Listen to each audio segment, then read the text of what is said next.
ذالک ادنا، یہ طریقہ کار قریب تر ہے اس سے، ان یاتوا بشہادت علی وجہہا، کہ لوگ شہادت کو بالکل صحیح فیس ویلیو پر پیش کریں،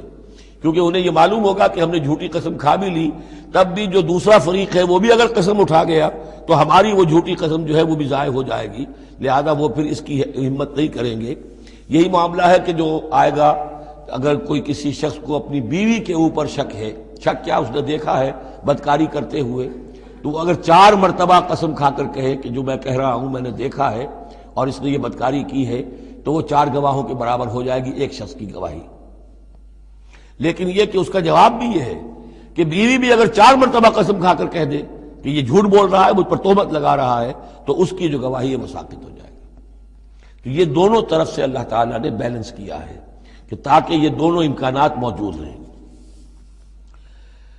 ذالک ادنیٰ ان یاتوا بشہادت علی وجہہا، یہ قریب تر ہے، اس سے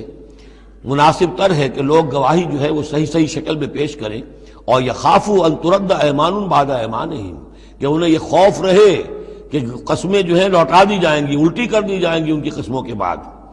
واتقوا اللہ واسمعوا، اور ڈرتے رہو اور سنتے رہو اور سن رکھو، واللہ لا یہدی القوم الفاسقین، اللہ ایسے فاسقوں کو ہدایت نہیں دیتا۔